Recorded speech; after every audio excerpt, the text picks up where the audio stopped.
ça va se passer au niveau du micro. Il y a un micro qui est là. Est-ce que vous pourrez vous présenter et dire la société dans laquelle vous travaillez avant de poser votre question et dire à qui vous voulez la poser, bien sûr. Qui veut commencer, monsieur?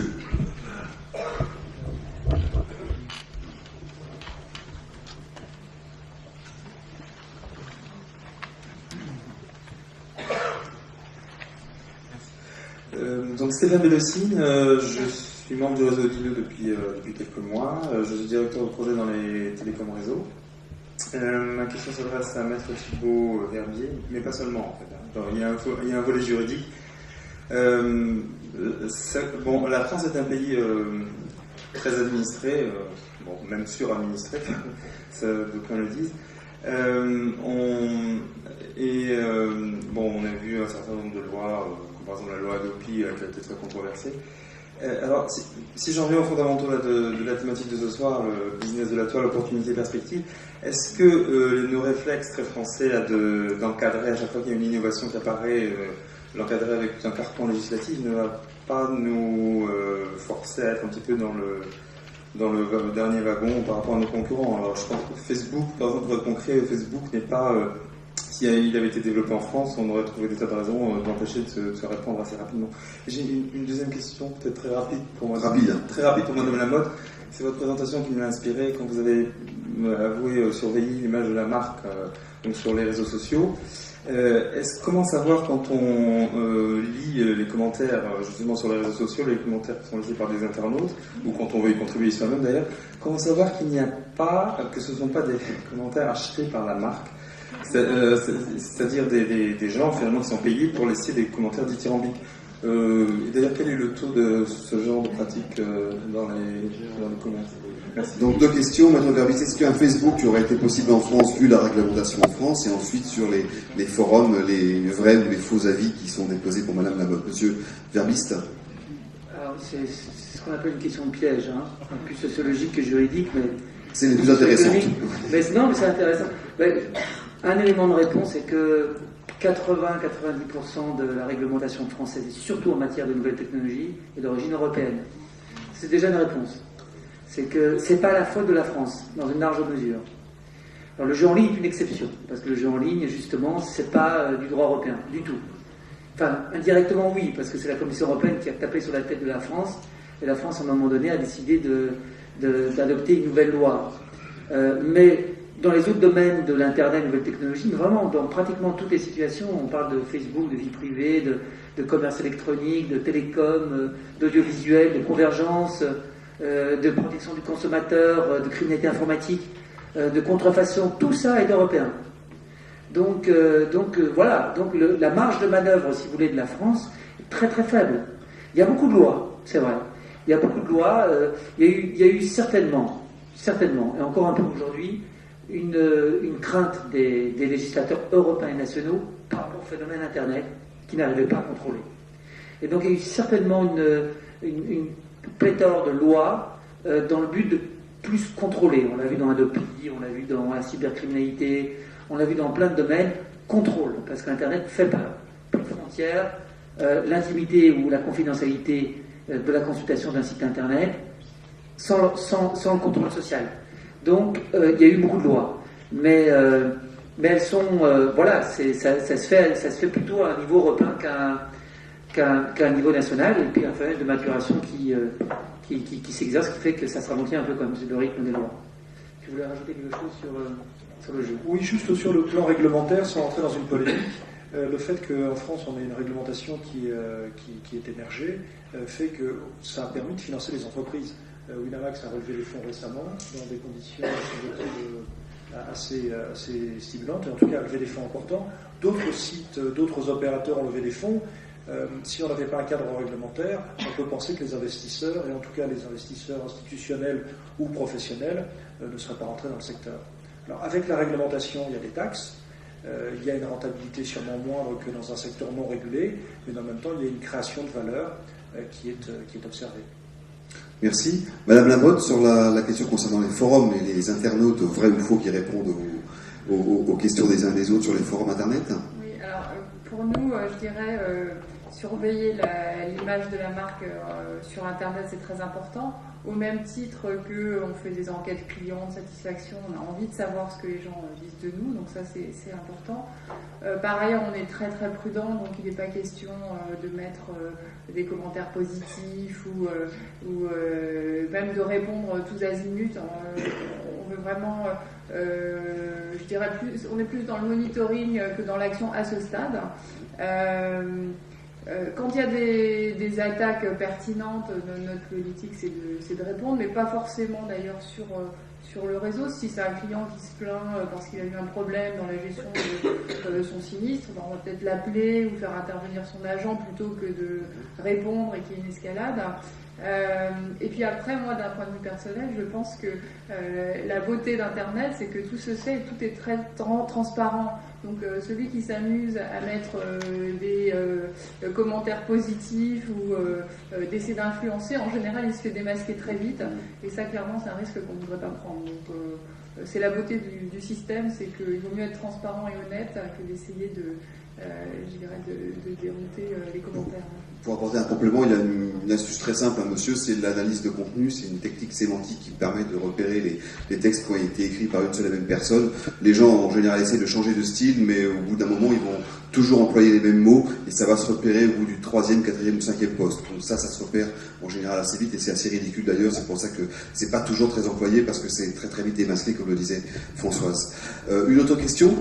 Quand on dirait sur les réseaux sociaux, et vous citiez beaucoup LinkedIn plutôt que Viadeo. Alors pourquoi pas Viadeo? Est-ce que c'est franco-français et donc moins intéressant? Je ne sais pas. Oui. Alors oui, en fait, ça dépend un peu des types de postes. Sur des postes de cadre ou cadre supérieur, LinkedIn est plus riche que Viadeo, même s'il y a moins de membres en France. Voilà. Plus riche en quel sens? Qu'est-ce qu'il y a de plus, par exemple? Il y a plus de profils. Ah, voilà, plus de profils. C'est pas les profils qui sont plus complets, il y a plus de profils. Oui, c'est un positionnement d'un point de vue socio-professionnel qui est plus élevé. Donc ensuite, ça dépend des postes, je dirais. On travaille aussi avec Viadeo, mais il y a par exemple très peu de jeunes diplômés sur LinkedIn, il y a un contrario. Donc c'est vraiment ciblé en fonction de la recherche. LinkedIn est aussi, juste pour préciser, plus international. Des profils plus élevés sur LinkedIn, plus de profils, plus international et plus de débutants ou de jeunes cadres sur Viadeo. D'accord. Merci. Merci madame. Une autre question? Madame. Je crois que le bras s'est levé d'abord. Là-bas.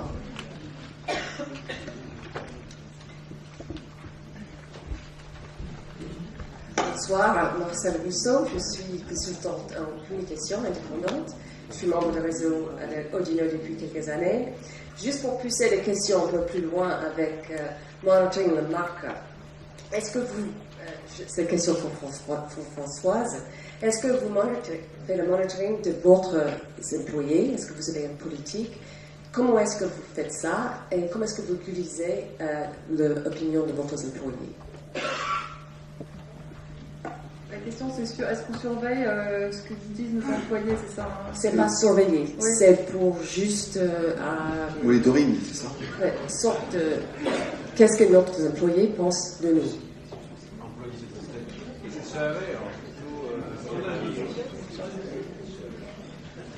Je suis désolée, j'ai pas bien compris la question. Qu'est-ce que votre employé... Oui. Est-ce que vous suivez? Qu'est-ce que vous pensez de AXA? Oui. Alors, ce qui était intéressant, il y a 6 mois, moi, j'ai fait un recensement de la présence d'AXA sur les réseaux sociaux, et notamment, j'ai commencé par Facebook, et c'est là, sachant qu'à l'époque, on n'avait pas de politique officielle, ni de présence officielle sur Facebook, la première chose qu'on constate, c'est qu'il y avait, je crois, une vingtaine ou une trentaine de groupes AXA qui étaient déjà présents, AXA Worldwide, par exemple. Et des groupes sauvages, quoi. Voilà, des groupes spontanés, je les appelle plutôt. Et c'était essentiellement des employés, en fait. Donc, c'est ça qui était intéressant, c'est de voir qu'en fait, il y a une adhésion à la marque, les employés sont fiers de travailler chez AXA, et que eux-mêmes, spontanément, avaient créé ces groupes pour créer ce lien qu'ils ont dans l'entreprise sur Internet. Et ça, c'est pas du tout quelque chose qu'on voudrait décourager, au contraire. Hein. Je trouve que nos employés sont les premiers ambassadeurs de la marque. Donc notre approche, c'est plus de dire, là, il y a des gens qui ont de l'énergie, qui ont envie de communiquer sous le nom AXA. Donc c'est plutôt comment est-ce qu'on peut utiliser cette motivation pour les positionner en tant qu'ambassadeurs.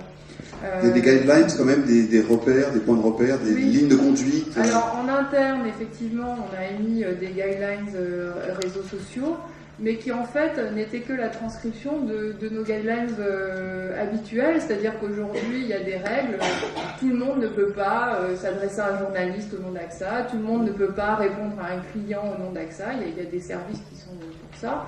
Donc on a simplement rappelé aux employés que sur les réseaux sociaux c'était les mêmes règles, que quand ils prenaient la parole au nom d'AXA, ils devaient respecter les mêmes règles. Oui. Oui, juste une petite précision basée sur l'expérience personnelle d'avocat. Il y a beaucoup de forums de discussion où les gens s'expriment de manière anonyme sur les entreprises, même des forums de discussion qui sont consacrés à une entreprise en particulier, il y en a beaucoup. Et soyez conscients que certaines de ces grandes sociétés ont comme politique de systématiquement demander devant les tribunaux la levée de l'anonymat des gens qui s'expriment. De demander systématiquement devant les tribunaux la levée de l'anonymat des gens qui s'expriment de manière négative sur leur propre entreprise, parce qu'ils utilisent des pseudonymes. Ils utilisent des pseudonymes. Ils vont avoir l'adresse IP, et etc. des alias, et qu'il y a des entreprises qui ont, je suis malheureusement bien placé pour le savoir, qui ont cette politique-là. Alors, c'est pas pour autant qu'il y a des poursuites derrière, mais ils surveillent cela. Je ne peux pas évidemment citer de nom. C'est des grands groupes. Ils ont des politiques de monitoring, justement, mais une monitoring là de manière négative. C'est de voir ce que les employés pourraient éventuellement dire comme critique. Et alors, ce sont en plus des outils judiciaires extrêmement simples à utiliser, puisqu'il y a une procédure qui est prévue par la loi pour justement ces cas-là, dans la LCEN, qui permet de lever par une procédure purement unilatérale, donc l'employé n'est pas au courant, et c'est le tribunal qui reçoit une requête de la société qui dit « je voudrais avoir l'identité de cette personne-là ». L'employé n'est pas au courant. Mais l'employé n'est pas au courant, il ne sera jamais au courant. Il ne sera jamais au courant. Si l'entreprise, sauf si l'entreprise après dépose plainte, ou qu'elle utilise cela pour engager une procédure de licenciement. Donc il faut faire très attention avec ce genre d'outils. À contrario, est-ce qu'elle peut se permettre de lancer une enquête interne via son DSI par exemple pour savoir qui a posté tel commentaire négatif via un pseudonyme sur un forum qui n'est pas le sien? Elle peut lancer toutes les enquêtes qu'elle veut. Après, elle ne peut pas mettre sur surveillance électronique comme ça son employé parce qu'on lui aurait mis la l'oreille par un commentaire négatif sur un forum qui encadre la manière de surveiller électroniquement ses employés. Mais ça peut évidemment actionner une enquête interne. Alors après, ce ne sera pas un licenciement grave, parce qu'au niveau de la preuve, ça posera un problème. Mais on peut alimenter un dossier contre un employé de cette manière-là. Il faut être prudent. Au niveau de la preuve, c'est-à-dire que ce n'est pas parce que l'adresse IP c'est tel ordinateur que c'est M. Dupont qui possède l'ordinateur qui l'a écrit. Les tribunaux n'aiment pas fonder un licenciement sur ce type de preuve-là. D'accord. Mais ça ne peut pas empêcher un employeur de constituer un dossier qui colorie négativement. Non, mais c'est bon à savoir. Oui. Merci. Une autre question. Madame, je crois que vous aviez une question tout à l'heure. Oui.